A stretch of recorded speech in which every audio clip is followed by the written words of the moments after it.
সেই ছাত্রলীগ কর্মী 5 ঘন্টার ব্যবধানে মৃত পাওয়া গেছে তাকে পুলিশ হেফাজতে থাকাকালীন সময়।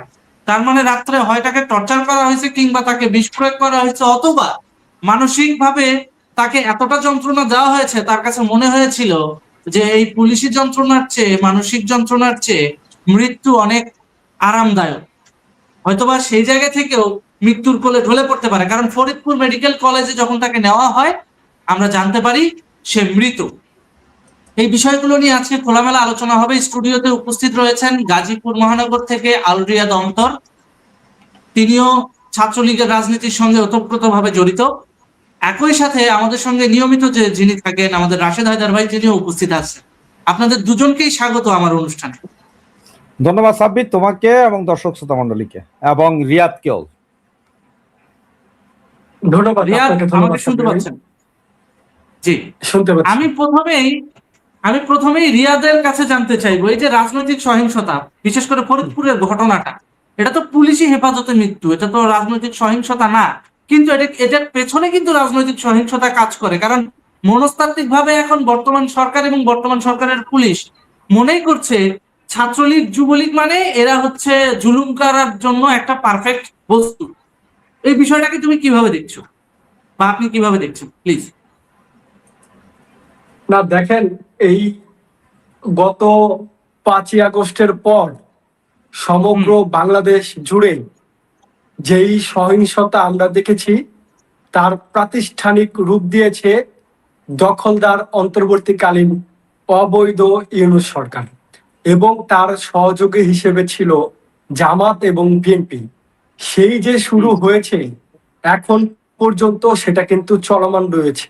শুধুমাত্র যে রাজনৈতিক কারণে রাজনৈতিক নেতা কিংবা প্রতিপক্ষদের উপর এই বল প্রয়োগ করা হচ্ছে তা কিন্তু নয়, সাধারণ মানুষদের উপর কিন্তু সেই বল প্রয়োগের ঘটনা ঘটছে। এবং সমগ্র দেশে বিভিন্ন ব্যবসায়ী যারা অর্থনৈতিকভাবে একটু স্টেবল জায়গায় আছে তাদেরকে কিন্তু বিভিন্ন হত্যার হুমকি দিয়ে, আওয়ামী লীগের দোসর এই ট্যাগিং দিয়ে তাদেরকে কিন্তু ভয়ভীতি দেখিয়ে বিভিন্ন সময় এই বিএনপি জামাতের নেতারা তাদের কাছ থেকে লক্ষ লক্ষ টাকা অর্থ হাতিয়ে নিচ্ছে। এবং তার ফলশ্রুতিতে আপনারা প্রতিদিন পত্রপত্রিকা খুললেই দেখছেন কেউ না কেউ এই সরকারি মদতে মৃত্যুর কোলে ঢলে পড়ছে। সেই বিষয়টা আপনি একটু লক্ষ্য করলে দেখবেন যে আমাদের এই বাংলাদেশ কিন্তু প্রায় অনেকটাই পাকিস্তানের মতাদর্শের যে শাসক তারাই কিন্তু এখন এই দেশ পরিচালনা করছে। এবং এই দেশে শুধুমাত্র যে বিএনপি সরকার তা কিন্তু নয়, এই দেশ কেউ চাচ্ছে আফগানিস্তানে পরিচালিত করতে, কেউ চাচ্ছে পাকিস্তানি স্টাইলে পরিচালিত করতে। এবং এরা সম্মিলিতভাবে যারা এদের মতাদর্শের সাথে, যাদের মতাদর্শ মিলে না, তাদেরকেই কিন্তু বিভিন্ন সময় সরকারি মদতেই কিন্তু তাদেরকে হত্যা করা হচ্ছে। আপনি দেখেন এই হত্যাকাণ্ড থেকে কিন্তু কে জামাত করে, কে আওয়ামী লীগ করে, কে সাধারণ জনতা, কে বিএনপি, কেউই কিন্তু রেহাই পাচ্ছে না। যে যার মতো করেই মানুষ খুন করছে। এই খুনের রাজনীতি কিন্তু পাকিস্তান সরকারের থেকেই এরা শিখেছে, এবং সেখান থেকেই কিন্তু বিভিন্ন ট্রেনিং নিয়ে তারা কিন্তু মানুষকে হত্যা করছে। এবং এই বিচার বহির্ভূত হত্যাকাণ্ডের বিচার কিন্তু বাংলাদেশে কোথাও হচ্ছে না। আপনি দেখেন একটা ছেলে ছাত্রলীগ করবে, তাকে গ্রেপ্তার করেন, সে যদি অপরাধী হয় তার বিরুদ্ধে আপনারা তথ্য প্রমাণ কালেক্ট করে তাকে আইনের আওতায় নিয়ে তার বিচার করেন, কিন্তু আপনারা তাকে হত্যা করছেন। ইভেন রাষ্ট্রীয় মদতে হত্যা হচ্ছে। কারা এর সাথে জড়িত? স্বরাষ্ট্রমন্ত্রী কি তাদের ব্যাপারে খোঁজ নিয়েছে? কারা এই ছেলেকে গ্রেপ্তার করেছে এবং কেন 5 ঘন্টার মধ্যে তাকে খুন হতে হলো?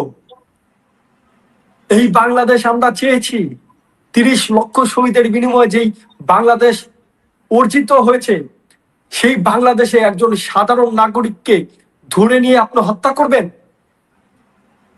আপনি কি এদেশে গৃহযুদ্ধ করতে চাচ্ছেন? এখন তো বর্তমান সময়ে তাহলে আমি যেটা আপনি দেখতে বলে পাচ্ছি, দেন। এই যে অন্তর, আমি আপনার সাথে যুক্ত করতে চাই, এই সময় যেটা দেখতে পাচ্ছি বাসা থেকে তুলে নিয়ে যে হত্যা করা হচ্ছে, কাউকে মিথ্যে মামলা দেওয়া হচ্ছে। যেমন আমার ক্ষেত্রে যেটা হয়েছে, তারেক যে নিজে ফোন করছে থানায়, ফোন করে নাকি মামলা দিছে। আমার কথা না, এটা আমার অ্যাডভোকেটের কথা, এবং আমার আয়ও সেটা নিশ্চিত করেছে, অর্থাৎ ইনভেস্টিগেশন অফিসার। আর আমার কথা হচ্ছে, তিনি আমাদের নামে মামলা দেবেনই বা কেন?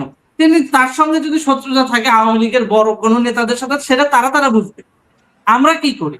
আমরা বিষয়গুলো জনগণের জায়গা থেকে আমরা বুঝি, দেখি, আলোচনা করি, সমালোচনা করি, এর বাইরে তেমন কিছু তো না। এটা পার্ট অফ না ডেমোক্রেসি, এটা একটা বাক স্বাধীনতার অংশ। আমি রাশেদ ভাইকে না এই না, প্রেক্ষাপটে আপনি একটু এন্ডোর্স করতে চাই। আপনার আমি আপনি যদি এই প্রশ্ন করতে চান, তাহলে তো সবার আগে আপনাকে লক্ষ্য করতে হবে এই সরকার গণতান্ত্রিক সরকার কিনা। যদি এই সরকার জনগণের ভোটে নির্বাচিত সরকার হতো, তাহলে তো এই সরকার জনগণের উপর দমন পীড়ন চালাতো না।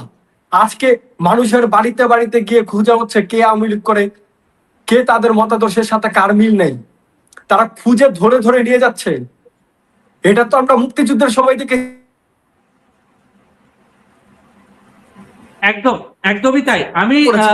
অন্তর, আমি আপনার সঙ্গে একমত, এবং আমি আপনার কাছে আসবো। আমি রাশেদ ভাইয়ের কাছে একটু যেতে চাই।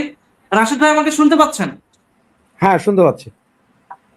রাশেদ ভাই, আমি আপনার কাছে এটা জানতে চাচ্ছি যে এই যে রাজনৈতিক সহিংসতা দিনকে দিন বাড়ছে, এবং রাষ্ট্রীয় মদদে এতদিন মিথ্যা মামলা দেওয়া হতো, এখন সরাসরি হত্যাযজ্ঞের মতো কর্মকাণ্ড ঘটছে, বিষয়টিকে আপনি কিভাবে দেখছেন এবং ব্যাখ্যা করবেন কিভাবে? আসলে সাব্বির, তোমাকে এবং দর্শক শ্রোতা মণ্ডলী যারা শুনতেছেন, আপনাদের সকলকে আমি প্রাণঢালা অভিনন্দন এবং শুভেচ্ছা। রাজনৈতিক সহিংসতা বা হত্যাযোগ্য, রাজনৈতিক সহিংসতা কোথায় পাইলা? এখন পর্যন্ত বাংলাদেশে কোনো রাজনৈতিক সহিংসতা আসলে হয় নাই। রাজনৈতিক সহিংসতা হলে তো সব রাজনৈতিক দল আছে, হয়তো মিছিল মিটিং দুই পক্ষই করতেছে, উভয় পক্ষ করতেছে, এক গ্রুপ আরেক গ্রুপের দিকে ঝাঁপায়া পড়ছে, পাথর মারা হইতেছে, লাঠি সোটা দিয়ে মারামারিতে, ওইটা হচ্ছে রাজনৈতিক সহিংসতা। আর এখন যেটা যেহেতু মব, ওই যে মব কালচার যেটা ইউনুসিও গভর্নমেন্ট চালু করে দিয়ে গেছে, এখন হচ্ছে সেটা মব। তুমি যে ছবিটা দেখাইলে, ওকে রাতে ধরছে, সকালবেলা মৃত। তো যে ছেলেটা মারা গেছে, ছাত্রলীগের যে ছেলেটা মারা গেছে, ওর স্বাস্থ্য দেখলে তো মনে হয় না যে ও হঠাৎ করে ধরছেন আর আপনার সাথে সাথে আকাশের দিকে চলে, তেমন তো না। প্রচুর নির্যাতন করা হয়েছে, করার পরে হয়তো এখন যদি তোমার ইয়ে করে, ওই যে কি বলে পোস্টমর্টেম করে, পোস্টমর্টেমে যে রিপোর্টটা আসবে সেটা বলে স্ট্রোক করছে। তো স্ট্রোক একরকম মাইরের পরেও স্ট্রোক করে না।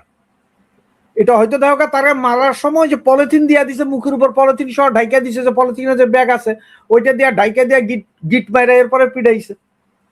সুতরাং কি হয়েছে, তার দম বন্ধ হয়ে গেছে, একে মাইর দম বন্ধ হয়ে এসে মারা গেছে। এটা পৃথিবীর কেউ ধরতে পারবে না যে এরা কিভাবে মারছো, গলা চেপা মারছো না কেমনে মারছো, এটা ধরতে পারবে না, স্ট্রোক করছো ভাই। তো এখন তো সরকার তুইলা নিয়ে মারতেছে, এবং কাদের মারতেছে এগুলা, যখনই এই গ্রুপটা যখনই দেখে যে ওই জায়গায় অমুক ছেলেটা বা অমুক একটা নেতা উঠতেছে, গজায় উঠতেছে, তারে কিল করাই ফেলতে হবে, শেষ। একটা জিনিস এইভাবে যদি নাও বুঝো, তোমার আরেকটা উদাহরণ দিয়া বুঝাই। পাকিস্তান যেটা করে, আমাদের এখন বাংলাদেশে যারা আছে তাদের মধ্যে সবচেয়ে পেয়ারে পাকিস্তান যেটা করে সেটা হচ্ছে যে, একদম রিসেন্ট ঘটনা, বেলুচ স্বাধীনতার জন্য লড়াই করতেছে। তো বেলুচে যখন স্বাধীনতার জন্য লড়াই করতে, তখন পাকিস্তান গভর্নমেন্ট যেতে, আরে শালা বেলুচ তো এরা ন্যাশনালিজমের জন্য খুব ইয়ে করতেছে, তখন তারা ওখানে করলো কি, আইএস রে দিয়া ইসলামী মৌলবাদীরা খাড়া করাইলো। ইসলামী মৌলবাদীরা যা বোঝানো শুরু করলো যে দেখো, আমরা সবাই মুসলমান, এখানে সবাই ভাই ভাই, সুতরাং তোমাদের মধ্যে যাদের গুম করছে, যাদের বউ বাচ্চা নিয়ে গেছে, এগুলো নিয়ে কথা বলা যাবে না, কথা বললে ইসলামের ক্ষতি, সবই তো মুসলমান ভাই ভাই। তার মানে বেলুচের স্বাধীনতাকামীদেরকে দাবানোর জন্য খাড়া করাইছে কারে, ইসলামিক স্টেট মৌলবাদীদেরকে। ঠিক এই গভর্নমেন্ট ঠিক পাকিস্তানি কায়দায় করতেছে, যেখানে দেখতেছে আওয়ামী লীগ হয়তো একটু শক্তিশালী হইতেছে, মনে হয় পাবলিক মনে হয় আওয়ামী লীগের দিকে ঝুঁকতেছে, তখনই ওই এলাকায় একটা কিল হচ্ছে। তার মানে আম জনতা যারা একটু সাহস পাইছিল তারা আবার পেছনে সরে যায়। এটা হচ্ছে কাহিনী করতেছে এইটা, যে একটা মরলে, কারণ এটা আগে এক সময় ছিল যে একটা মরলে আরো 200 আসতো, আর এখনকার যে সিস্টেম হয়েছে এটা হচ্ছে একজন মরলে 200 জন পিছায় যায়। এটার জন্য দুর্বলতা কিন্তু আমাদেরও আছে। কারণ আমরা এখনো আমাদের শক্তিটা ওইভাবে দেখাইতে পারতেছি না। আমাদের পোলাপাইন বা আমাদের পাবলিক মনে করতেছে কি, দেখো ওরা মনে করতেছে ভাই এই অযথা একটা মিছিলে যাব বা শক্তি দেখাবো, মারবে, ঘর বাড়ি ভাঙচুর করবে বা মামলা দিবে। হ্যাঁ, সে কিন্তু গোপনে থাকার পরও তার ঘর বাড়ি ভাঙতেছে, মামলা দিতেছে, পিড়ও খাইতেছে। ওর ভয় ভাঙতেছে না। ও মনে করতেছে আমি চুপ থাকলে নিরাপদ, কিন্তু তুমি চুপ থাকলেও নিরাপদ না। তুমি চুপ থাকলে যখন নিরাপদ না, তাহলে তুমি বাইরে আসলে মোটামুটি নিরাপদ। কারণ তখন আবার চিন্তা করবে যে বারে ভাই এ তো মারবে মনে হয়। একদম রিয়াল আমার একটা কথা বলি, আমি যেদিন দেশ থেকে বেরিয়ে আসলাম, এরপরে আমার বাড়ি ভাঙলো। বাড়ি ভাঙার আগে ওইখানের যে সিসিটিভি ফুটেজ বা পোলাপানের যে কথাবার্তা শুনলাম, 2-3 জনে বলতেছে যে এই সোহেল আছে কিনা আগে খুঁজলো, একজন ও আছে কিনা আগে খুঁজলো। তো 2-3 জন বলতে না না না, ও তো কালকে পোস্ট দিছে, ও চলে যাচ্ছে। তাইলে চলো ভাঙি। তার মানে কি, ওরা চিন্তা করছে আমার বাড়ি, আমি ঘরে আছি, ওরা আমার বাড়ি ভাঙতে গেলে ওরা জানে আমি কিছু পারি আর না পারি, দুইটারে কোপায়া ফালাই দিব। কমে দুইটা, আমি মরবো কিন্তু দুইটারে কোপায়, এ ভয় তাদের আছে, যার কারণে আমি আছি কিনা খোঁজ নিতেছে। তো এটা যদি খালি আমার ক্ষেত্রে, সব জায়গায় সেম। এই যে ধরো রিয়াদ আদনান, আপনি এত বড় নেতা ছিলেন, আপনার এলাকায় আপনি নেতা ছিলেন, আশপাশে কেউ নেই, 5 জন ছেলে আছে তাও নাই, বউ বাচ্চা মা বাপ আছে, আছে তো 5 জনে 5টা দাও নিয়ে খাড়া যান, দুইটারে কোপায় ফেলে দেন, আপনি মরবেন আর কি, হিসাব তো একটা হয়ে যাবে। তো এই জিনিস যতদিন না আসবে মাইর খাইতে হবে আমরা। আবার এই জিনিস যখন ঘুরা দাঁড়াবে, তখন তুমি বলতে পারো যে রাজনৈতিক সহিংসতা। একটা সময় ছিল যখন আওয়ামী লীগ মিছিল বের করলে বা আন্দোলনে ডাক দিলে এটারে বলা হইতো যে প্রচন্ড আতঙ্কজনক। মানে মিছিল বাইরেছে, গাড়িও ভাঙচুর হবে, দোকানপাটও ভাঙচুর হবে, ককটেলও বিস্ফোরণ হবে হাজার হাজার। এটা এমন ছিল যে এই জিনিস আর আওয়ামী লীগ ছাত্রলীগের মিছিল আমার দুধ যেরকম মিশা যায় সেম ওই রকম। এখন নাই, এখন মিছিল করে 50 জন, 3 জন পুলিশ বা 2 জন রিক্সাওয়ালা দাঁড়ালে সব ভাইগা যায়। এইটা চিন্তা করেন আমরা 50 জন মিলে ওই 50 জনের সামনে যদি একবার যদি সামনে যায় হুঙ্কার দিয়া দাঁড়াই, তাহলে ওই 50 জন থেকে আরো 100 জন দূরে যাবে, না রে বাবা এদের সামনে গেলে তো মারবে, মাইরা দিতারে। আতঙ্ক কিন্তু এখনো সবার মধ্যে আছে যে আওয়ামী লীগ চাইলে যে কারণ সময় অকারেন্স ঘটাই দিবে। কিন্তু এই আতঙ্কটার প্রতিফলন যদি 1-2টা ঘটনায় দেখানো যায়, এরপরে দেখবা যে অবস্থা কিভাবে ঘুরে, তার এক পর্যন্ত ঘুরবে না। ওরা কিন্তু এখন টেকনিক করতে মারতেছে, ওরা একটা একটা মারতে, মানে ওরা বুঝছে যে একজন মারলে 100 জন পিছাই যাইতেছে, ওরা ঠিকই কাজ করতেছে। কারণ বিএনপি আগে করে আসছে না এইসব আন্দোলনগুলো, ওরা ওইটা জানে। ব্যাপারটা এরকম হয়েছে যে একজন মারতেছে আরো 200 জন পিছিয়ে যাচ্ছে, এই যে ভয়টা, এই ভয়টাকে ওরা ক্যাশ করতেছে। কিন্তু মবের কাউন্টার মব করে যদি আরো 5 জনকে ফালায় দেওয়া যায়, তখন ওরা শোক জ্ঞাপন করতে করতেও কিন্তু ওরা চিন্তা করবে ভাই মায়ের আসলেই থাকি, এটাই বেটার। এটাই বেটার। হ্যাঁ, কারণ আগে যেমন ধরো আমরা একটা এক্সাম্পল, তোমার হয়তো শাপলা চত্বরে আমাদের কোনো পোলাপাইনে মারছে, আমরা ঢাকা শহরের বিভিন্ন এলাকা থেকে 10-15-20 জন মিলে একটা গ্রুপ করে যায়, ওই শাপলা চত্বরে যায়, ওইখানে আবার অ্যাটাক করে দিতাম। এ তো ভয় পেত, আরে কাউরে তো কেউ চিনে না, হঠাৎ করে এত পোলাপাইন। এই জিনিসটা যতক্ষণ না হবে কিচ্ছু হবে না।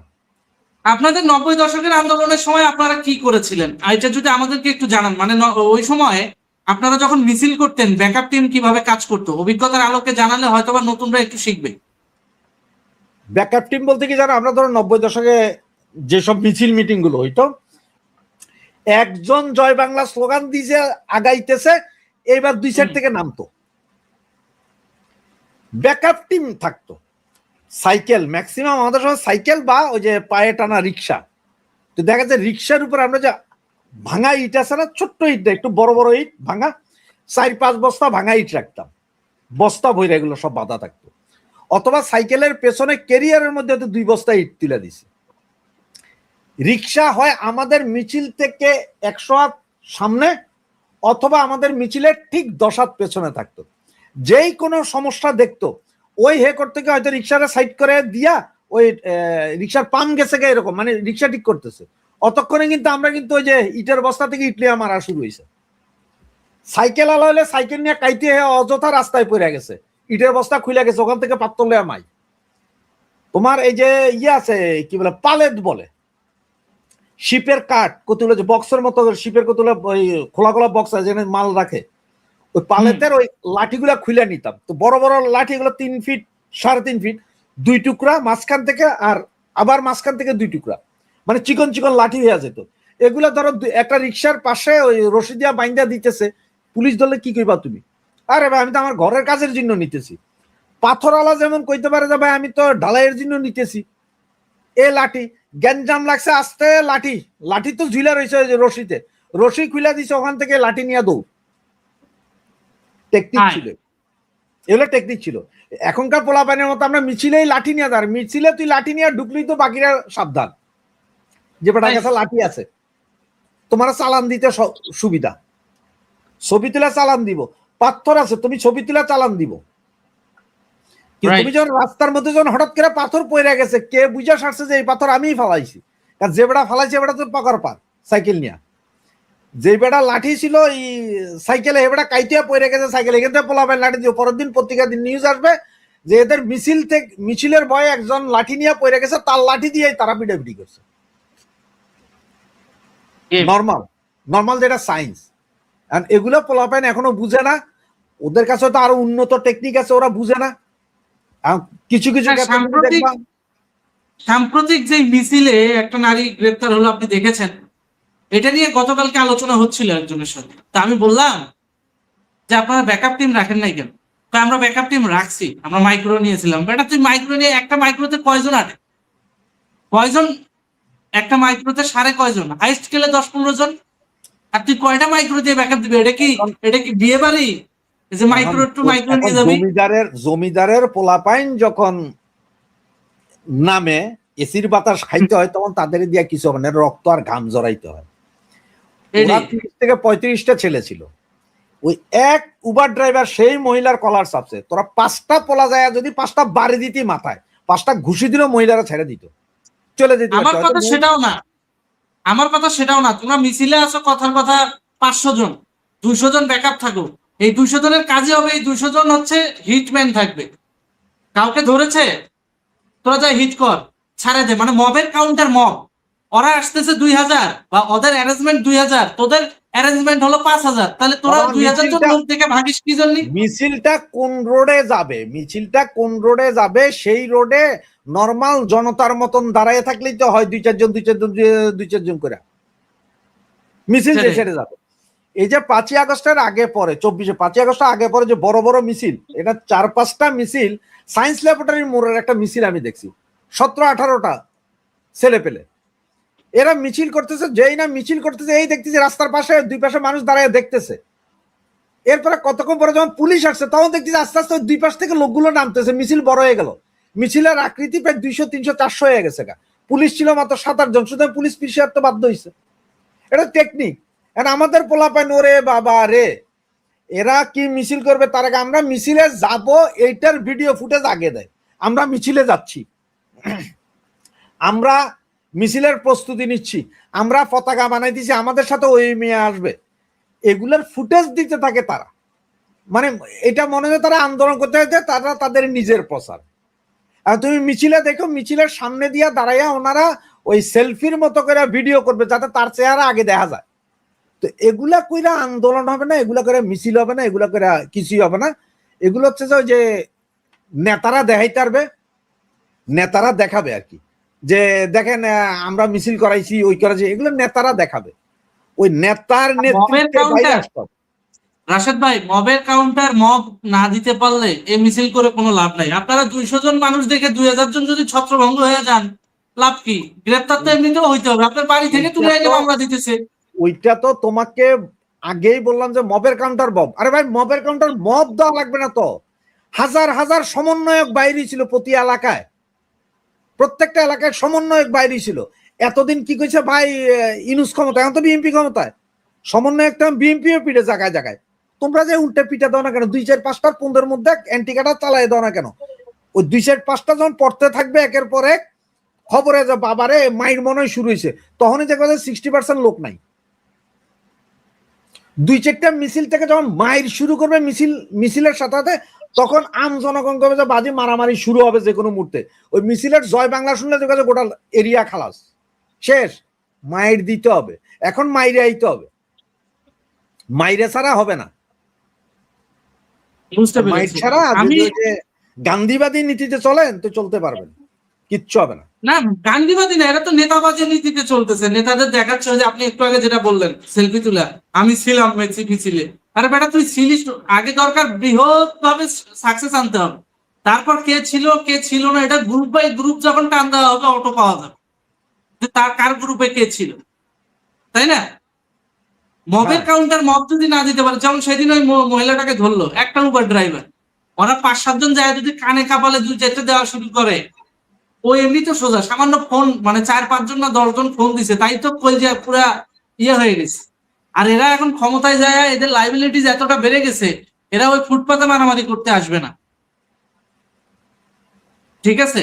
যে অমুক এমপির সমর্থকরা ফুটপাতে আসবে মারামারি করতে, তখন কারণ কি ওইটা ওদের ইমেজের সাথে এখন আর যাবে না, কারণ ওদের এখন লাইবিলিটিস বেড়ে গেছে। এমপির কাজ গুন্ডামি করা না। এখন আওয়ামী লীগ যা করতে পারবে, ক্ষমতায় থাকলে আওয়ামী লীগ সেটা করতে পারবে না, কারণ তার লাইবিলিটিস থাকে। এখন সবচেয়ে বড় কথা হচ্ছে যে আওয়ামী লীগ, ছাত্রলীগ, যুবলীগের নেতাকর্মীরা বোঝা উচিত যে গত 15 বছরে আপনারা যেভাবে যেভাবে মিছিল বিভিন্ন জায়গায় মিছিলগুলো ঠেকাইছেন, বিএনপি আপনাদের সেম টেকনিক করতেছে।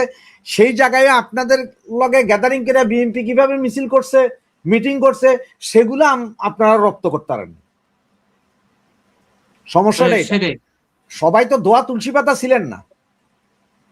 আপনার 15 বছরকে আপনি কি ইয়ে বানাই দিছিলেন, এটারে বেস্তখানা বানাই দিছিলেন, দুধের নহর তবে গেছে, আজকে একটা ঘটনা ঘটছে কি, কইছে। আজকে কিন্তু একটা ঘটনা ঘটছে, ওই যে গাজীপুরের ঘটনাটা আপনি একটু যদি বলতেন আমার। ওইটা পুরা এআই করা, পুলিশ ওইটা ইচ্ছা করে পুলিশ করছে, গোয়েন্দা সংস্থা ওইটা করছে। যেটা হচ্ছে কোনটা আমি বলি, ওই যে গলিতে মারামারি হয় না, যে আজকে আমি খাই আসি নাই দেখি তোরে মারতে পারলাম না, হ্যাঁ পরের বার তোরে দেখি নিব, ব্যাপারটা এরকম। সেটাই। রাজনীতিতে আসলে যেটা হওয়া উচিত, হওয়ার কাজগুলো এরা করতে পারে না। আসলে আওয়ামী লীগের দ্বারা আসলে সন্ত্রাসী কর্মকাণ্ড সম্ভব না। এই যে এত মিছিল মিটিং হলো, একটা আওয়ামী লীগ আর রাষ্ট্রীয় সম্পদে হাত দিছে, দেবে না তো? কারণ কেমনে দিবে ভাই, এগুলো তো তাদেরই করা। তোমাকে তো রাষ্ট্রীয় সম্পদে হাত দিতে কেউ বলে নাই, কিন্তু তুমি একটা মিছিল নামাইলে আর মবিস্টার 5 জন দেখলে তুমি লুঙ্গি খুলা পালাইবা, এই মিছিল তো তোমার দরকার নাই।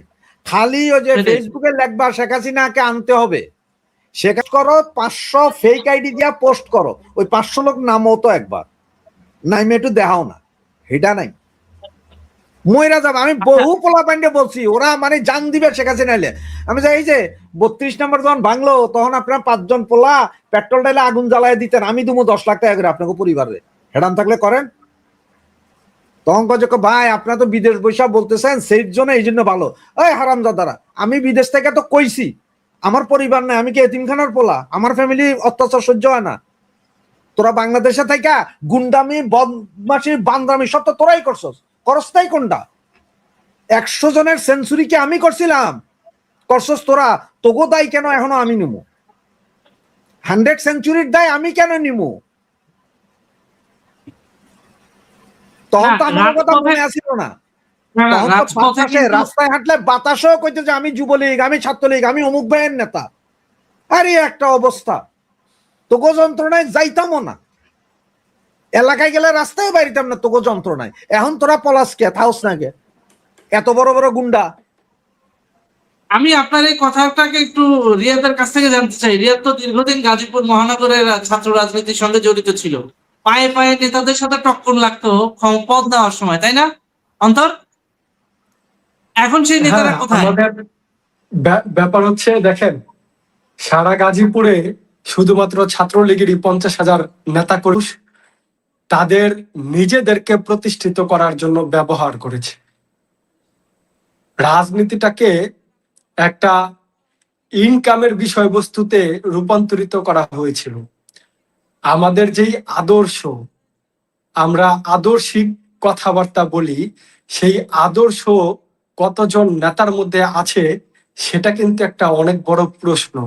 কারণ যেই দল আদর্শ নিয়ে সৃষ্টি হয়েছে এবং সেই আদর্শের ভিত্তিতে 30 লক্ষ মানুষ শহীদ হয়েছে, 2 লক্ষ মা বোন তাদের সম্ভ্রম হারিয়েছে, সেই আদর্শে যদি আমাদের এই নেতা কর্মীরা অটুট থাকতো, তাহলে কিন্তু দেখেন পুরো বাংলাদেশ লাগে না, ঢাকা, উত্তর, দক্ষিণ, গাজীপুর, নারায়ণগঞ্জ মিলেই কিন্তু আমরা এই বাংলাদেশ থেকে স্বাধীনতা বিরোধীদের হটাতে পারি। কিন্তু আমাদের মধ্যে অন্তঃকোন্দলটা এত বেশি আকার ধারণ করেছে, যেটা আমরা তো দেখেছি যে আমাদের এক কর্মী যদি গ্রেপ্তার হয়, আমাদের নেতারাই সেখানে মিষ্টি বিতরণ করেছে, আমাদের নেতারাই সেখানে হাসি ঠাট্টা করেছে। ইভেন আমি যখন অপহরণের শিকার হলাম, মানুষ যখন ভেবেছে আমি আর এই দুনিয়াতে নাই, তখন আমার অনেক নেতারাই তারা কিন্তু একদম আহ নিশ্চুপ ছিল। এর কারণ হচ্ছে যখন দেখেছে একজন তৃণমূল পর্যায়ের একটা কর্মী, তার এই সময়ে তো সুযোগ এসেছিল আমার নিজেকে প্রমাণ করার।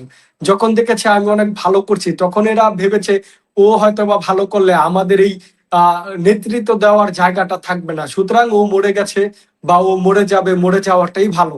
তারা সেইভাবেই কিন্তু এটাকে দেখেছে। এই যে আমাদের মধ্যে যে বিভাজন, এই বিভাজনের কারণেই কিন্তু আমরা ক্রমাগত দুর্বল হয়েছে। এবং আমাদের মধ্যে যে জন্মের পর আমরা শুধুই দেখেছি আমাদের ছাত্রলীগ, যুবলীগ, স্বেচ্ছাসেবক লীগ, ইভেন অটো চালক শ্রমিক লীগ, বাস চালক শ্রমিক লীগ, তরকারি লীগ, হকার লীগ, এই যে যে এত লীগের দোকানপাট খোলা হয়েছিল, এইগুলো কিন্তু আমাদের ক্রমাগত দুর্বল করেছে। সেই হিসাবে আমি একজন তৃণমূলের কর্মী হিসাবে আমি দেখেছি 5 তারিখের আগে পায়ে পায়ে না তারা বাড়ি খেত, এবং যেখানেই যেই অপকর্ম হয়েছে, যেখানেই প্রতিবাদ করতে গিয়েছি, সেখানেই তারা বলেছে তুমি কে, আমি তো এই দলের এই নেতা। তখন এত এত নেতা ছিল, এত নেতাদের ভিড়ে নিজেকে কর্মী হিসাবেও মনে হতো না। আজকে কিন্তু তাদের খোঁজ খবর পাওয়া যাচ্ছে না। এই যে আজকে খোঁজ খবর পাওয়া যাচ্ছে না, আমাদের রক্তের উপর দিয়ে যদি আগামীতে এই আওয়ামী লীগ ক্ষমতায় আসে, তখন কিন্তু এরা ঘাপটি মেরে যে বসেছিল বের হয়ে আসবে। দেখেন 5 আগস্টের পর আমরা কাউকে পাইনি, আমরা কিন্তু আমাদের জায়গা থেকে বিভিন্ন ভাবে জীবনের ঝুঁকি নিয়ে আমরা আওয়ামী লীগকে টিকিয়ে রেখেছি। এখন যাদের অনেক টাকা পয়সা আছে, তারা কিন্তু টাকা দিয়ে বিভিন্ন কার্যক্রম করিয়ে এবং বিভিন্ন ব্লগারদের টাকা দিয়ে তাদের পক্ষে প্রচারণা চালাচ্ছে। এখনো কিন্তু আমরা টাকার অভাবে বলেন আর যেটাই বলেন, আমরা কিন্তু কোণঠাসা হয়ে আছি। এখন যদি পার্টি এই তালিকাগুলা না করে যে কারা দুঃসময়ে লড়াই সংগ্রাম করেছে, তাদেরকে অন্ততপক্ষে টাইমলাইনে রাখা যায়, তাদেরকে আওয়ামী লীগের পেজে তাদেরকে মূল্যায়ন করা যায় কিনা, তাদেরকে নেতৃত্ব দেওয়া যায় কিনা, এই বিবেচনা যদি এখন না করা হয়, তাহলে আগামীতে কিন্তু আবার আমরা হারিয়ে যাব। আগামীতে কিন্তু আবার সেই পায়ে পায়ে হকার্স লীগ, অটো চালক শ্রমিক লীগ, বাস মালিক শ্রমিক লীগ, এইদেরই কিন্তু আধিপত্য থাকবে। সেই হিসাবে আমি বলবো এই মুহূর্ত থেকেই কিন্তু একটা সেন্ট্রাল আওয়ামী লীগের একটা টিম করা দরকার, ছাত্রলীগের একটা টিম করা দরকার। এবং আপনারা যারা আছেন মুক্তিযুদ্ধের পক্ষে একদম সোচ্চার থাকেন সবসময়, তাদেরকে দিয়ে একটা আনঅফিসিয়ালি একটা টিম করা দরকার, যে সমগ্র দেশে কাদের মাধ্যমে 5 তারিখের পর আওয়ামী লীগ উজ্জীবিত ছিল, তাদেরকে একটা কাতারে দাঁড় করানো এবং তাদেরকেই মূল্যায়ন করা। হ্যাঁ, আমাদের সবাইকে দরকার আছে, সবাইকে আমরা আমাদের জায়গাতে রাখবো, কিন্তু নেতৃত্বের জায়গাটাই কারা থাকবে, যারা সবকিছু বিসর্জন দিয়ে পরিবারের মায়া ত্যাগ করে। এবং আমাদের অনেক ছেলেদের বাবারা কিন্তু তাদেরকে তেজ্যপুত্র করে দিয়েছে, আমাদের অনেক ছেলেরা কিন্তু পরিবার থেকে বিতাড়িত হয়েছে এই রাজনীতি করতে গিয়ে। অনেকে, একটা ছেলে ওই দিনে আমাকে ভিডিও কল দিছে ভোর 6টা বাজে, তো আমি ভিডিও কল দেখে, আমি তো একটা ছেলে এত ভোরে ভিডিও কল দিছে, আমি তার ভিডিও কল কেটে অডিও কল দিলাম। সে আমাকে অনুরোধ করলো ভাই একটাবার একটু দেখেন। আমি তার ভিডিও কল, তাকে আমি আবার ব্যাক করলাম ভিডিও কল, দেখি সে রেল লাইনে ঘুমাচ্ছে। তুমি এখানে ঘুমাচ্ছ কেন? বলতেছে ভাই আমি তো প্রোগ্রামে গেছিলাম, তো আমাদের নেতারা যে যার মতো করে পালাইছে, আমার যাওয়ার মতো ভাড়া নাই, আমি রেল স্টেশনে ঘুমাচ্ছি। তা আমার এত পরিমাণে কষ্ট লাগছে, আমি আসলে বুঝাইতে পারবো না। একটা ছেলে ছাত্রলীগ করে, তার পরিবার আছে, পরিবার তাকে হেল্প করছে না। কেন হেল্প করছে না? বলছে তুমি যার জন্য করতেছো তাদেরকে বলো তোমার থাকার জায়গা দিতে, খাওয়ার জায়গা দিতে, তুমি এসব না করলে তো বাসায় থাকতে পারতাম।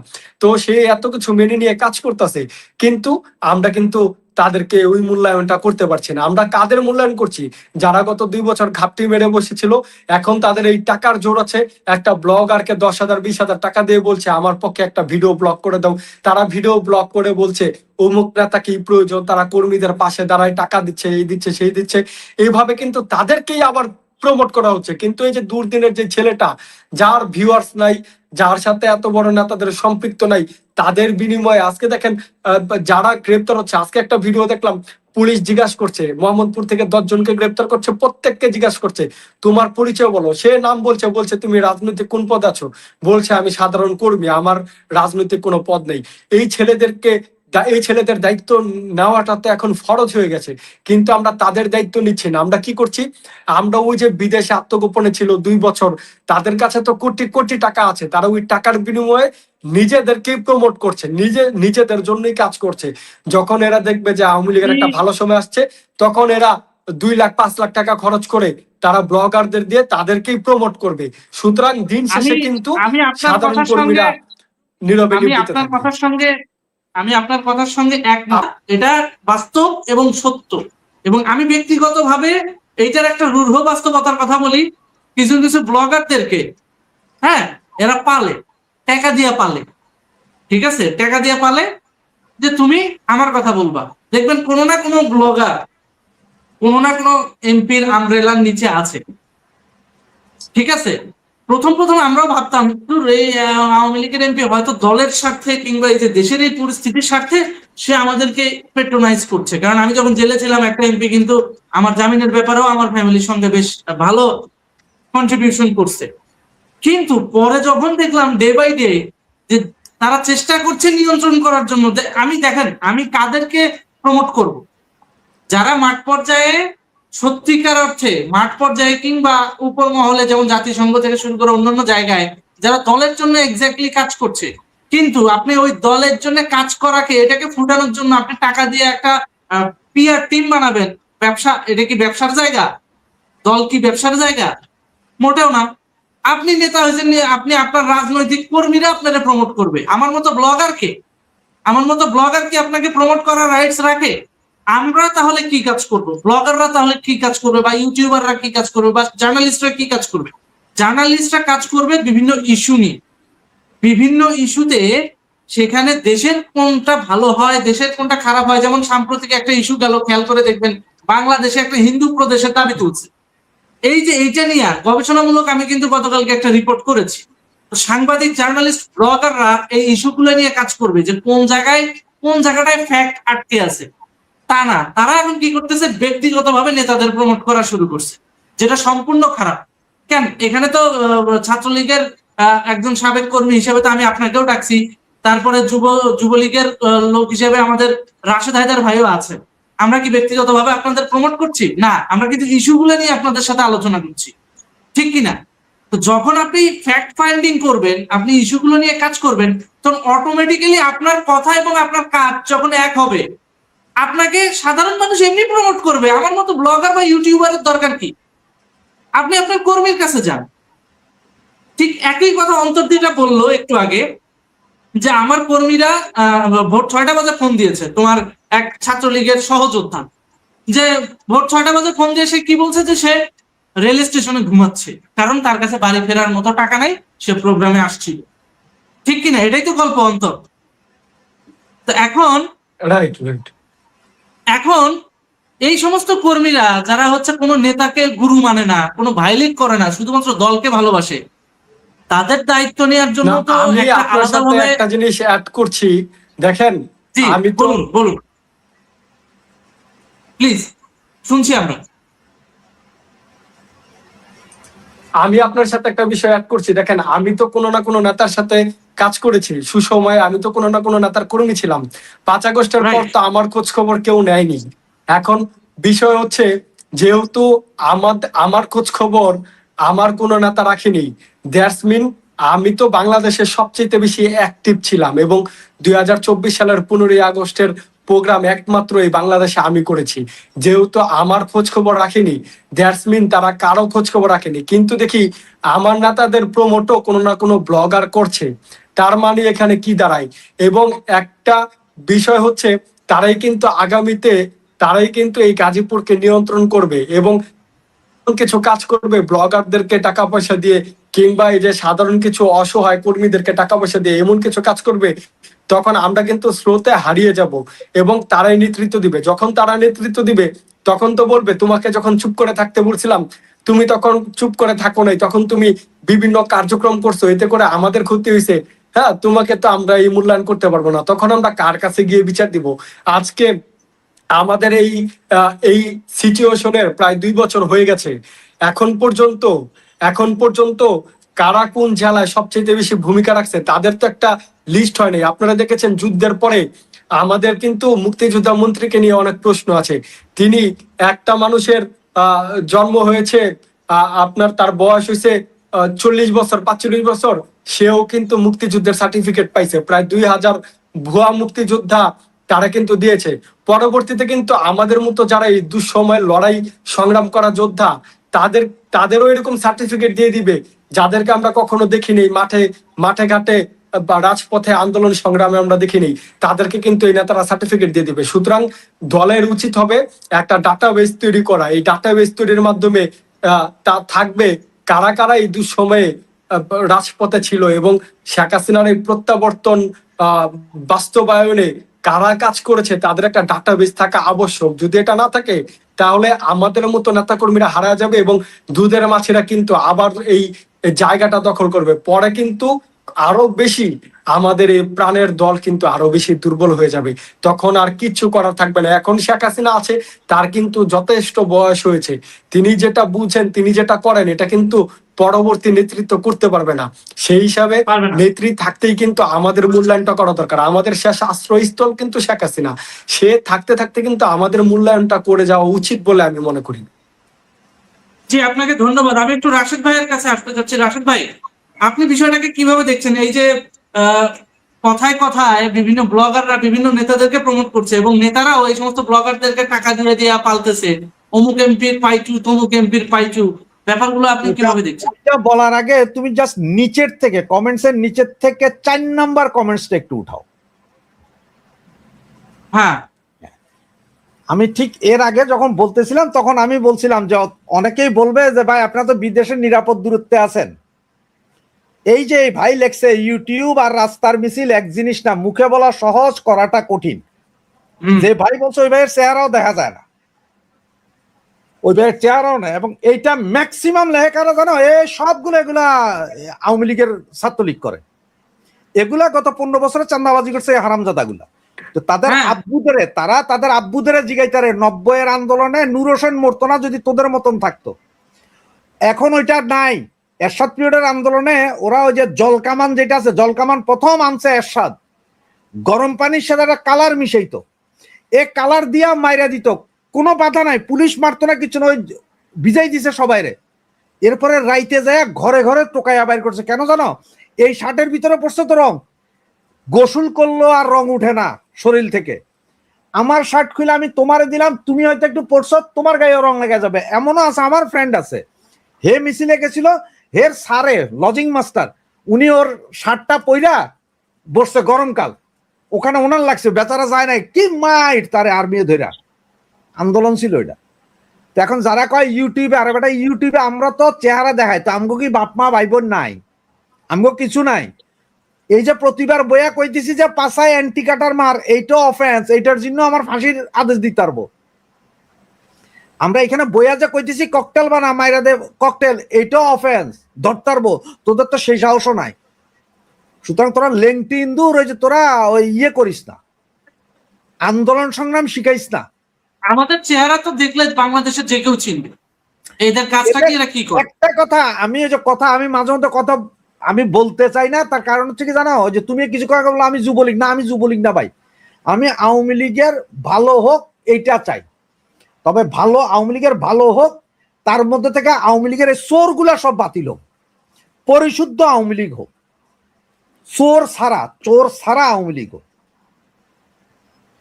এই যে এখন দেখেছো কোনো একটা নেতার দিকে যদি তুমি একটা আঙ্গুল তোলো, পরদিন তোমার 300 ফোন আসবে, ভাই ভাই এটা কি করলেন আপনি, এইভাবে বললেন না ভাই, ওভাবে বললেন ভাই, এটা করেন না ওইটা করেন। শুরু হয়ে যায় পিটপিটানি। কেন তোকে পিটপিটানি কেন? তোরা কি মনে করো যে সারা বাংলাদেশের 100% লোকই খালি তোকে করবো? এই যে উনি এখন আমার সামনে একটা কথা কইল রিয়াদ ভাই, যে ওনার কর্মী রেল লাইনে শুয়ে রয়েছে, আপনার প্রমাণ দেবো মিয়া, বিএনপির কত হাজার কর্মী টয়লেটে গু খাইছে, নেন আমার কাছ থেকে নেন না। তখন কইছিল আপনাদের এইসব নেতাগিরি, তখন এইসব দুঃখ কইছিল। প্রমাণ চাইবেন? এখন দিব প্রমাণ। ফোন করেন, যে কোনো, আমি নাম্বারও দিচ্ছি, ফোন করো দেখি কত। ভদ্রলোক জাপান থেকে এসে আমার সাথে ব্যবসায় নামছে, একসাথে ব্যবসা করি। ওই ভদ্রলোক বিএনপি করতে পারে, কিন্তু ওনার যে পরিবারে বিয়ে করছে 14 গোষ্ঠী আওয়ামী লীগ করে, চিটাং শহরের নাম করা ডাক্তার। ওই বেচারা বিএনপি করে, হয়তো খবর টবর দেখলে বিএনপির খবর টবর দেয়, আমাদের সাথে ব্যবসা, আমার সাথে একসাথে, আমরা দুলাভাই ডাকি। এমপি ইলেকশনের সময় ওনার নামে 33টা মামলা, মুরগি চুরির মামলা ওই বেচারার নামে তুলে লয়ে গেল। সবাই ধরে গেলাম এমপি সাহেবের কাছে, এমপি সাহেব কাছে না ছাড়া যাবে না, এ তো বিএনপি করে। করেন নাই? এই যে দুই দলের ভিতর প্যাচ এরাই লাগায় ব্যক্তি স্বার্থে। করেন নাই? করে নাই? একদম শান্তি রাখছেন পুরা, একদম মানে দুধের নদী বইছে, দুধ নিচে যে ডেক্সি দিয়া স্বর্ণ বইছে। আমার মতো আওয়ামী লীগ আরো 20 বছর না আসা উচিত। কারণ শেখ হাসিনা করছিল কি জানেন? ওই যে একটি বাড়ি একটি খামার, গরিবের দিছে ঘর, দিছে ভাতা, চোরগুলারে চুরি করছে, কিছু করতে নাই। ঠিক এই চোরগুলা আর এই গরিবগুলাই 5ই আগস্টে নাম ছিল মাজায় কোমর বাইন্দা। এখন তারাই বুঝতেছে। আর এখন চিল্লাইতেছি যে আমাদের মতন ফকির নিয়ে আমরা কিছু আছি না, যেগুলো আজীবন বিদেশ করছি, আগেও আসিলেন না পিছু আসিলেন না, তারাই এখন চিল্লাইতেছি আমরা। না, আমরা তো চিল্লাচ্ছি দেশপ্রেম এবং আদর্শের জায়গা থেকে, কিন্তু ওই শালারা তো এগুলো বিক্রি করে খেয়েছে। হ্যাঁ, এখন এগুলো বলার পর, এগুলো বললে তখন আমরা খারাপ হয়ে যাবো গা। তখন বলে যে ভাই এই লোক মনে হয় জামাতের গুপ্ত। একটা লোকের 14 গোষ্ঠী জামাত, তারে আইনা আওয়ামী লীগের নেতা বানাই দিলেন। যেই বেটা তার 14 গোষ্ঠীতে তার ঘরের বউ যারে নিয়ে রাইতে ঘুমায়, তারে আওয়ামী লীগ বানাইতারেন নাই। সেই বেটা কেমনে আবার আওয়ামী লীগের পোলাপাইন চিনবো? না, অনেক এমপির বউ আছে জামাতের সাথে তলে তলে আতাত। অনেক এমপি দ্বিতীয় বিয়ে করে হানি ট্র্যাপে পর্যন্ত পড়ে গেছে। কি করবে আওয়ামী লীগের এমপি? এই যে কালকে এখন আপনারা যাত্রার সাথে যারে তারে দেখলেই শুধু ভিডিও বানান, কি এ ভাই দেখো দেখো দেখো, এ আগে 5ই আগস্টের আগে সে কি ছিল? সে ছিল কি বলে এটারে, লাল বদর। এই ভিডিওটা দেখার পরে কি বলবেন আপনারা? হ্যাঁ, জারুল ফুল আর সাথে কিনা নাতালিয়া, হাবিব, টাকলা, আর কে ইনানও তো দেখি আছে। সাদ্দাম ইনান দোনোজনই আছে। এখন লাল বদরের সাথে এরা কি করে? লাল বদরের সাথে এরা কি করে? ওমা দেখি এইগুলো নিয়ে তো কথা বলতে হবে, কথা না বলতে হবে না। আমেরিকার এক সাংবাদিক আছে, কি সুলতানা রহমান না জানি কি, সে সাংবাদিক, সে যার নাম সবার সাথে যাবে। এখন যেটা অবৈধ দেখতে সেটা নিয়ে কথা বলে, তারা লাল বদর। আনিস আলমগীর আমার চিটাঙ্গের মানুষ, তার 14 গোষ্ঠী করে আওয়ামী লীগ। ওই বেটা আওয়ামী লীগ করতো না, ও বিএনপি করে না, ও জামাতও করেনি, কিন্তু ও সাংবাদিক। ও বিট করতে হচ্ছে যে অ্যাম্বাসেডারদের বিট, ডিপ্লোমেট বিটিং সাংবাদিক। সে যখন যেটা পেয়েছে তখন সেটা রিপোর্ট করছে। এখন আপনারা কইতেছেন ভাই ও তো লাল বদর ছিল, ও এখন আওয়ামী লীগের পক্ষে কথা। হ্যাঁ, যেটা যেটা আওয়ামী লীগের ভালো ছিল, যেটা যেটা ওদের কাছে খারাপ কইছে, এখন আপনারা হেবেটাও। তা আপনারা যে অবস্থা শুরু করছেন, এই অবস্থাতে বাংলাদেশের 90% লোকই আপনাদের বিরুদ্ধে। কে পক্ষে ছিল? না, আমি একটু রাশেদ ভাইয়ের এখানে একটা ব্যাপার আমি বলতে চাই। সেটা হচ্ছে, দেখেন আমাদের একটা গ্রুপ আছে, সেই গ্রুপটা এক এক সময় এক এক জনকে নেতা মানে। দেখেন কিছুদিন আগেও কিন্তু এই যে বিভিন্ন ব্লগার, বিভিন্ন যারা টকশোতে, কিছুদিন আগেও কিন্তু আমাদের একটা গ্রুপ এই তারেক, আমজনতা দলের তারেককে কিন্তু নেতা মানা শুরু করে দিছিল। কারণ তারেক হচ্ছে মুক্তিযুদ্ধের পক্ষে কথা বলে, সেটা কিন্তু নেতা মানা শুরু করে দিছিল। বাট এই তারেক কিন্তু নিজে নেতৃত্ব দিয়ে ধানমন্ডি 32-এ হামলা করছে, এবং সে নিজে নেতৃত্ব দিছে। ইভেন এই ধরনের যারা আছে তাদেরকে কিন্তু আমাদের গ্রুপ এক এক সময় এক এক জনকে নেতা মানে, এদের ব্যাকগ্রাউন্ড গুলো কিন্তু চেক করে না। আরে ভাই, সমস্যা কি জানেন? আজকে যদি পিনাকি যদি বলে যে আওয়ামী লীগের ওই কাজটা ভালো ছিল, সাথে সাথে পিনাকিরা আব্বা ডাকা শুরু করবে, প্রমোট করা শুরু করবে। রাশেদ ভাই আসতেছি আপনাদের দুজনের কাছে আসতেছি। একটা কথা বলি, রিয়াদ তুমি হয়তোবা জানবা, কিছুদিন আগে কিন্তু রাশেদ ভাই আমতারেকরে লাইভে নিয়ে আসছিল, নিয়ে এসে কিন্তু ওপেনলি থ্রেট দিছে, এবং সে ডাইরেক্ট বলছে যে যদি আমার বাপ মরে যায় আর আমি যদি জায়গা জমি বিক্রি করতে পারি, আপনাদের সহ ওই যে হাসনাত সার্জিস তিনটারে পিটাবো। Openly live এ বলছে। সেদিনের লাইভে সবচেয়ে বেশি গালাগালি করছে আমার আওয়ামী লীগের পোলাপান। কি কয়, কেন আনছি আমি তারেকরে? ওই শুয়ারা বাচ্চা, আমি তারেকরে যেভাবে থ্রেট দিতে পারছি এই থ্রেট যা। দিয়া দেখা কলিজা থাকলে এই থ্রেট দিয়া দেখা। এই জন্য কই আমি কি এতিমখানার? আমার বাপ মা পরিবার নাই বাংলাদেশে? মানে সরাসরি হুমকি। সরাসরি সে লাইভের পরে আমারে বলছে যে রাশেদ ভাই আপনি আজকের এই ঘটনার পরে আপনি অনেকগুলো মামলা খাবেন আবার। খাইছিও। আমি হাসি, তুই মামলা কর, আমার কি? আমার তো ধরতে পারবি না, আমার বাড়ি ঘরেই কেউ থাকতে পারে না। আমার বোন আছে একটা পঙ্গু, সেও বাসায় থাকতে পারে না। আমার বাবা নাই, বাইরে উনি বাংলাদেশেই আছে, পলায়ে আছে। ওনার পেসমেকার টেসমেকার বসাইছি গত 6 মাস আগে হার্টে, 90 বছর বয়স। আমরা সাহস করে ইউটিউব হইলেও বলতে পারি, তোরা ওইটাও তো কইতে পারস না। তোদের নেতারা সম্ভবত যে বিকিনি পরে বসে রয়েছে ঘরে, যার কারণে ফেসবুকও নাই, ইউটিউবও নাই। আর নেত্রী যা আছে তাদের অবস্থা তো মনে আরো খারাপ, কিছুই নেই মনে হয় শরীরে, যার কারণে তোরা আইতেও পারস না। এই যে লাম হিল নামে যে ব্যক্তি এই কমেন্টটা করেছেন, আশা করি তিনি তার সঠিক উত্তরটা পেয়েছেন। আমরা এখন অন্তরের কাছে যেতে চাইবো। অন্তর, দেশব্যাপী এই যে রাজনৈতিক উত্তেজনার কারণে যে মানুষগুলো মারা যাচ্ছে, এই বিষয়টিকে তুমি কিভাবে দেখো? এখানে কিন্তু ওই Awami League, Chhatra League, Jubo League part by part নয়, অনেক শিবিরের নেতাকর্মীও মারতেছে যুবদল, আবার যুবদলের নেতাকর্মীকেও মারতেছে শিবির। একই সাথে ছাত্রলীগ তো রেগুলার পুলিশি প্রহসনে মাইর খাচ্ছে। এই যে রাজনৈতিক উত্তেজনা, একটা ডামাডোল পরিস্থিতি, এটার ব্যাপারে একটু ব্রিফলি আমাদেরকে বলো যে তোমার দৃষ্টিভঙ্গিটা। দেখেন সাব্বির ভাই, আমরা বদলা নয় বদল চাই। কারণ গণতান্ত্রিক একটা রাষ্ট্র, গণতান্ত্রিক এই রাষ্ট্রে বিভিন্ন দল বিভিন্ন সময়ে ক্ষমতায় আসবে, এবং এটা চূড়ান্ত ভাবে সত্য কথা। এটা কোনো রাজতন্ত্র কিংবা নির্দিষ্ট একটা রাজার বংশধর এখানে ক্ষমতায় থাকবে, বিষয়টা এরকম নয়।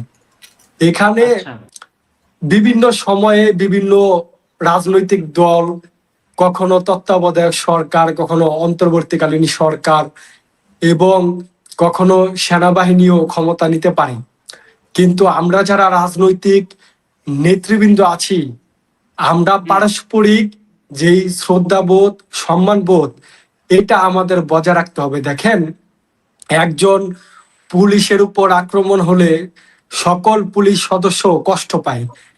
একজন পেশাজীবীর উপর হামলা হলে সকল পেশাজীবী সেখানে কিন্তু দুঃখ পায়। তারা সবাই মিলে একসাথে আন্দোলন করে। এবং আপনি যেই সাংবাদিকতা বলেন আর যেটাই বলেন, আপনারা যারা এভাবে কাজ করছেন, দেখেন একটা সাংবাদিকের উপর যদি আঘাত আসে, তখন কিন্তু প্রত্যেকটা মিডিয়ায়, প্রত্যেকটা টক শোতে সেই বিষয়ে কিন্তু উপস্থাপক কিংবা মিডিয়া হাউসগুলো তাদের ব্যথায় ব্যথিত হয়। এবং একজন রিক্সাওয়ালার ঘটনা আপনি দেখেন, উত্তরায় একজন রিক্সাওয়ালাকে একটা শপিং মলের দারোয়ান দ্বারা লাঞ্ছিত হওয়ার পরে সমস্ত ঢাকা শহরের রিক্সাওয়ালা সেই শপিং মল ভাঙচুর করেছে। আমরা রাজনীতিবিদরা সেই রিক্সাওয়ালার চাইতেও বেশি খারাপ হয়ে গেছি। এর কারণ হচ্ছে আমরা আমাদের নিজেদেরকে সম্মান করতে জানি। দেখেন, এখানে বিশ্বাসী অবিশ্বাসী বিভিন্ন মতাদর্শের মানুষ, এই জন্যই তো এটা গণতন্ত্র, যার ব্যক্তি স্বাধীনতা আছে। আমি সবাইকে হাত জোর করে মিলিতভাবে অনুরোধ করব, রাজনীতিবিদ হিসাবে আরেকজন রাজনীতিবিদকে অন্তত পক্ষে সম্মানটা করেন। 5 আগস্টের পর কিন্তু সেই সম্মান বোধটা নষ্ট হয়ে গেছে। একটা রাজনৈতিক দল, তারা এই দেশটাকে স্বাধীন করে দিয়েছে, এই দেশের সবচেয়ে প্রাচীনতম রাজনৈতিক দল, তারা এই দেশে রাজনীতি করবে, এটাই স্বাভাবিক। আপনি তো নিষিদ্ধ করে এই দলকে আটকে রাখতে পারবেন না। এই যে আজকে রাজনৈতিক দল, একটা রাজনৈতিক দলকে প্রতিহত করতে আপনারা 32টা দল একত্রিত হয়েও তাদের কিন্তু আটকাতে পারছেন না। সেই হিসাবে দেখেন, তারা কিন্তু ফিরবে, টুডে অ্যান্ড টুমরো তারা ফিরবে। এবং যখন তারা ফিরবে, যার বাড়িতে হামলা হয়েছে, যার বাবা মা আক্রান্ত হয়েছে, যার স্ত্রী সন্তানকে হারিয়েছে, যে যার ভাইকে হারিয়েছে, তারা কিন্তু তাদের সেই হৃদয়ের ক্ষত রক্ত কিন্তু সেদিন কথা বলবে এবং রক্ত বলবে তুমি প্রতিশোধ নাও। তাদের এই পরিবারের আর্তনাদ, আত্মচিৎকার তাদেরকে কিন্তু রাতে ঘুমাতে দিবে না। যখন তারা রাতে ঘুমাতে পারবে না, যখন তাদের এই পরিবারের আত্মচিৎকার তাকে ক্রমাগত গ্রাস করবে, তখন কিন্তু সে প্রতিশোধ পরায়ণ হয়ে যারা হামলা করেছে সেই হামলাকারীদের উপর হামলা চালাবে। আজকে ধানমন্ডি 32 যারা ভেঙেছে, আজকে যারা আওয়ামী লীগের কার্যালয় দখল করে রেখেছে, কোনো একদিন এমন সময় আসবে যেদিন নয়াপল্টনে বিএনপির কার্যালয় কিন্তু এভাবে দখল করে রাখা হবে। সেদিন কিন্তু ইউনুস সেন্টার ভেঙে চুরে গুড়িয়ে দেওয়া হবে। আজকে আমাদের দলীয় নেতাদের কবরের উপর কবর আগুন দিয়ে জ্বালিয়ে দেওয়া হচ্ছে। আজকে আমাদের তোফায়েল আহমেদের মতো মানুষরা রাষ্ট্রীয় সম্মান পাচ্ছে না, মতিয়া চৌধুরীরা রাষ্ট্রীয় সম্মান পাচ্ছে না। আজকে আমাদের প্রবীণ নেতা যাদের রক্তের উপর দিয়ে এই দেশ স্বাধীন হয়েছে, তারা কারাগারে ধুকে ধুকে মরছে। একটা জিনিস মাথায় রাখতে হবে, সব সম্ভবের এই বাংলাদেশে এই সব কিছুই কিন্তু আপনাদের ভোগ করতে হবে। সেই হিসাবে এখনো সুযোগ আছে। আসেন, সম্প্রীতির এই বাংলাদেশ, ধর্মনিরপেক্ষতার এই বাংলাদেশ, যেই বাংলাদেশে হিন্দু, বৌদ্ধ, খ্রিস্টান, মুসলমান আমরা সবাই ঐক্যবদ্ধ হয়ে এই দেশ পুনর্গঠনে কাজ করব। সেই অ্যাটেনশনটা নিয়েই আমাদের কিন্তু আগায় যেতে হবে। এবং একটা জিনিস মনে রাখতে হবে, এই বাংলাদেশ কিন্তু ছোট্ট একটা দেশ, মানুষ কিন্তু 18 থেকে 20 কোটি। সুতরাং আপনি ডাইনে তাকালে পাবেন আওয়ামী লীগ, বামে তাকালে পাবেন বিএনপি, সামনে পাবেন জামাত, পিছনে পাবেন জাতীয় পার্টি। সুতরাং এই দেশের প্রত্যেকটা অঞ্চলে কিন্তু আমাদের সকলের বসবাস রয়েছে। কিন্তু এই গুটি কয়েক এনসিপি সমন্বয়কদের দ্বারা প্রভাবিত না হয়ে, যারা আমেরিকার দাস, আমেরিকার দালাল, এই ইউনুসদের কথায় প্রভাবিত না হয়ে, এবং কিছু ইনফ্লুয়েন্সার এবং কিছু ব্লগার যেমন পিনাকি, ইলিয়াস, এরা কিন্তু বিদেশেই থাকবে, এরা কিন্তু দেশে এখন পর্যন্ত আসেনি এবং কখনো আসবেও না। তাদের কথায় পরিচিত না হয়ে নিজের ভাইয়ের উপর হামলা করেন না, নিজের ভাইয়ের লাশের উপর আগুন দিয়ে জ্বালিয়ে দিয়েন না, নিজের প্রতিবেশীর বাড়িতে আগুন দিয়েন না, নিজের আত্মীয় স্বজনের উপর হামলা করেন না। এর ফল কিন্তু ভোগ করতে হবে। সেই হিসাবে আসেন, পূর্বে যেমন এই আওয়ামী লীগ কিন্তু আমরা সবাই সবার সাথে মিলেমিশে চলেছি। হ্যাঁ, আইনগত ভাবে আপনি ব্যবস্থা নেন, আমার নামে আপনি 132টা মামলা দেন, কোনো অসুবিধা নেই, কিন্তু আপনি আমাকে মাফ করেন না, আপনি আমার পরিবারের উপর হামলা করেন না। আমরা যখন ক্ষমতায় ছিলাম, আমাদের পার্শ্ববর্তী অনেক ডাইনে তাকালে আমার এক প্রতিবেশীকে পেয়েছি, সে বিএনপি করে, বামে পেয়েছি, জাতীয় পার্টি করে, বিভিন্ন রাজনৈতিক মতাদর্শের মানুষ কিন্তু একটা সমাজে বসবাস করেছে। তাদের সাথে আমাদের সৌহার্দ্যপূর্ণ সম্পর্ক ছিল, কৌশল বিনিময় হতো, ঈদের দিন একসাথে আমরা কোলাকুলি করেছি। কিন্তু আজকে আমরা দেখেছি আমাদের 2 বছরের উপর হয়ে যাচ্ছে, আমরা বাড়িতে যেতে পারছি না। বাড়ি ঘর সবার আছে, এই বাড়িতে কিন্তু এখন আপনারা থাকছেন, দালান কোঠা করছেন, এই 2 বছরে অনেক টাকার মালিক হয়েছেন, দালান করছেন, এই দালানে কিন্তু ঘুমাতে পারবেন না। সেই হিসাবে আজকে যদি আমরা 2 বছর ঘুমাতে না পারি, আগামী 20 বছর আপনারা ঘুমাতে পারবেন না। আজকে আমাদের যে ফেসিস্ট তকমা দিয়ে আমাদেরকে আজকে এই নিজের পরিবারের সাথে ঈদ করতে দিচ্ছেন না, নিজের সন্তানকে কোলে নিতে দিচ্ছেন না, নিজের মায়ের সাথে ঘুমাতে দিচ্ছেন না। একটা সময় এমন একদিন আসবে যেদিন গণবিস্ফোরণের মধ্য দিয়ে এই দেশে প্রতি বিপ্লব হবে। যেদিন প্রতি বিপ্লব হবে, সেদিন কিন্তু এই আপনাদের এলাকায়, আপনাদের কবরস্থানে কিন্তু আপনাদের কবর হবে না। সেদিন আপনারা কোথায় যাবেন? সেদিন কিন্তু আপনাদের যাওয়ার কোনো জায়গা থাকবে না। সুতরাং এই দেশ আমাদের সকলের, এই দেশ আমরা স্বাধীন করেছি। তারপরও আমরা বলছি, সকল রাজনৈতিক মতাদর্শের এবং সকল দলমত নির্বিশেষে আমরা সবাই বসবাস করতে চাই। অথচ আমাদের রাজনৈতিক দলের স্বাধীন করা দেশে আপনারা আমাদেরকে বিতাড়িত করতে চাচ্ছেন। একদিন কিন্তু এই ফল আপনাদের ভোগ করতে হবে, যেটা কিন্তু তারেক নিজে স্বীকার করেছে। এবং আজকে দেখেন এরা কিন্তু দেশের কোথাও কিন্তু শান্তিতে নাই, এদের কিন্তু ঘুম হচ্ছে না, এরা কিন্তু আতঙ্কিত আছে। সুতরাং আমি বলছি আপনারা আনুষ্ঠানিকভাবে সংবাদ সম্মেলন করে প্রেস বিজ্ঞপ্তি দিয়ে আপনারা বিগত দিনের জন্য ক্ষমা চেয়ে আপনারা আসেন, সুন্দর একটা রাজনৈতিক পরিবেশ সৃষ্টি হোক এই বাংলাদেশে। আমরা সকলে কাঁধে কাঁধ মিলিয়ে আমরা যে যার মতাদর্শের রাজনৈতিক কর্মসূচিগুলো পালন করি। দেখেন আজকে ফিফা ওয়ার্ল্ড কাপ শুরু হয়েছে, কেউ জার্মানি করছে, কেউ ব্রাজিল করছে, কেউ আর্জেন্টিনা করছে। সুতরাং ভিন্ন একটা দেশের ভিন্ন দেশগুলোর জন্য আমরা সবাই কিন্তু মিলে ঝিলে আমরা যে যার খেলা উপভোগ করছি টিএসসিতে। কিন্তু কেউ কেউ ফ্রান্স করছে, আমাদের পাশে একজন আছে ফ্রান্স করছে, আমাদের রাশেদ ভাই ফ্রান্স করছে, হ্যাঁ, কিন্তু আমরা কিন্তু সবাই মিলে ঝিলে কিন্তু একসাথে রাজনৈতিকটাকে এইভাবে আমরা উদযাপন করতে পারছি না।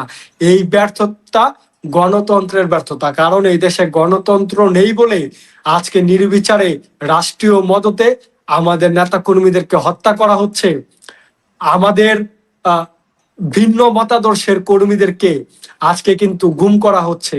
সুতরাং এই জায়গা থেকে বের হয়ে আসতে হবে, আপনারা অফিসিয়ালি ক্ষমা চান এবং আমাদের রাজনৈতিক কর্মসূচি আমাদের করতে দেন। আমরা কথা দিচ্ছি, আমরা বদলা নয়, আমরা বদল চাই এবং আমরা ক্ষমতায় আসলে সবাইকে সাথে নিয়েই আমরা বসবাস করব এবং সকলের রাজনৈতিক অধিকার নিশ্চিত করবে ইনশাআল্লাহ। জি, আপনাকে ধন্যবাদ অন্তর।